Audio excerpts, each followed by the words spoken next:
Today, it's finally time to talk about Belphegor, the 7th deadly sin, and ruler of the lowest ring of hell, the Sloth ring. In Helluva Boss, there are 7 rings of hell, each ruled over by one of these 7 demons associated with one of the 7 deadly sins, with there being different lists associating different demons with these sins throughout history. The show uses the Peter Binsfield classification, written by the 16th century theologian and witch hunter who claimed to get the hierarchy from the accounts of witches that he tortured.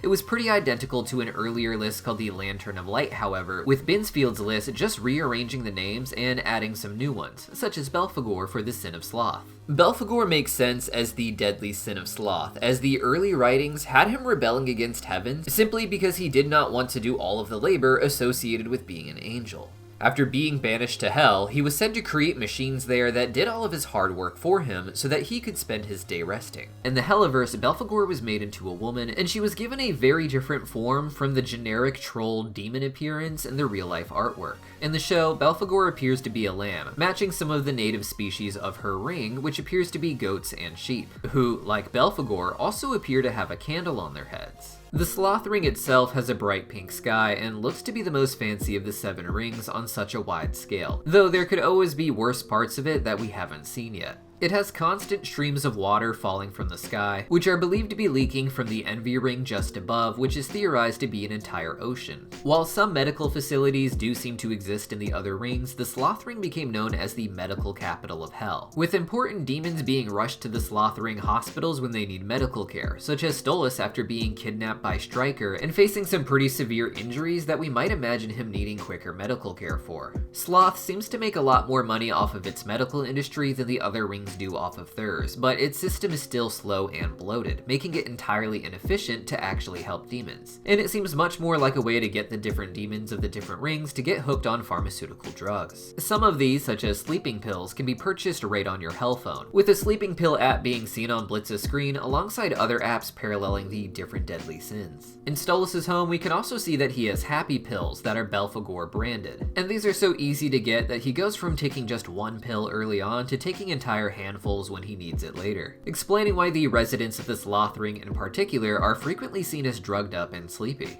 Belphegor herself acts this way, legitimately passing out at the royal court hearing over Blitz's case, and struggling to keep her eyes open when awake. According to Beelzebub, Belphegor keeps the really strong medicine behind locked doors, not even letting Beelzebub enjoy some at her parties. But Belphegor clearly doesn't mind getting a prescription for herself. While rehab also seems to exist all over hell, they seem to be popular in the Sloth ring, as rehab is considered something of a medical practice. The irony is, of course, that they seem to be the ones getting so many people addicted to the pills, and rehab seem to be something of a revolving door system run by the same people who sell the drugs to make money off of you getting on drugs and then off drugs and then on again. In addition to the general medicine theme in the Sloth ring, we also have mysterious entities there known as plague doctors, dressed like the real-life plague doctors from the 17th century. These were doctors known for traveling Europe to help deal with the Black Plague, also known as the bubonic plague, which killed about half of Europe's population over a few centuries. These plague doctors were said to be given these special costumes to help them treat the sick without catching the bubonic plague themselves, with thick coats to stop direct contact with the patient and a long beak of a mask with a flower in it meant to help filter the air. Their attempts to help patients were largely unsuccessful, leading to an incredibly high death toll. Now, in the Helliverse, our real-life history and certain conspiracies surrounding it are reinterpreted to be related to hell. In real life, there have even been some claims that the Black Plague was an early form of population control let loose on Europe. And with that in mind, some people look back at history and see the plague doctors as not trying to help the people, but actually spreading the plague themselves, leaving entire towns devastated. In this conspiracy theory, this would have been a massive event carried out by human elites, but elites who are accused of worshipping the devil and being guided by demons themselves. This is implied to have influenced the entirety of human history in the show, with Earth being manipulated by demons more overtly in the past, where they were worshipped as gods before starting to hide in the shadows and manipulate humans from behind the scenes.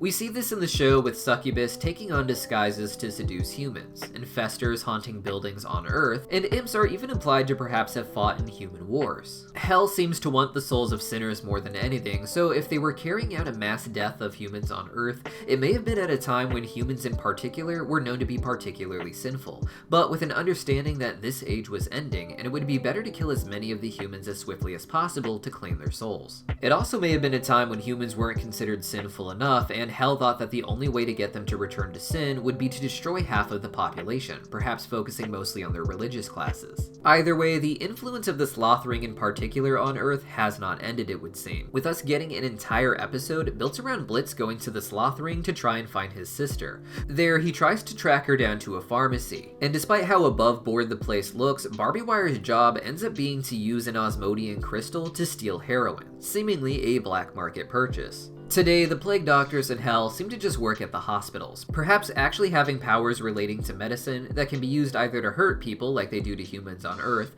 or heal them like they would for their demons there in Hell. The idea that Belphegor is behind such a crazy catastrophic event is kind of wild, as she seems like such an innocent sleepy sheepy, but with Osmodius being in charge of the succubus seducing humans, there might be a more cosmically dark side to Belphegor that we just aren't seeing yet. The ability to see the future in some ways does seem to exist in Helluva, with Stolas in particular having the job of uncovering prophecies surrounding the Earth and its constellations. In the real-life Goetia writings, we have certain members like Visago described as having powers to see the future, and it seems that Belphegor is implied to have this ability as well, though neither are really shown in the show yet. The reason for this association with Belphegor is because she is covered in eyes. Eyes are a common theme in the Helliverse, with them growing on everything in the background of Hell, but Belphegor in particular is believed to have this sort of design because she is meant to be psychic. Hell is one giant circus after all, and each of the deadly sins is meant to represent a different circus act. Lucifer is dressed as a circus ringleader as the ruler of Hell, Satan is a strongman, Beelzebub is in charge of animal shows, Mammon is a literal clown,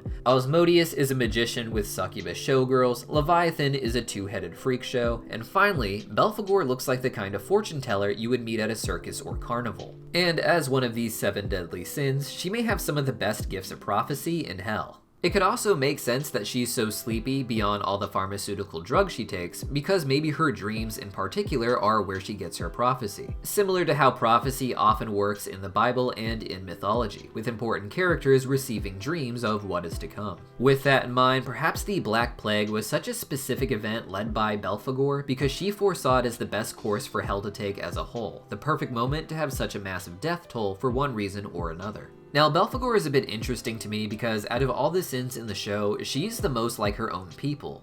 Not just in terms of species, but in terms of actual behavior.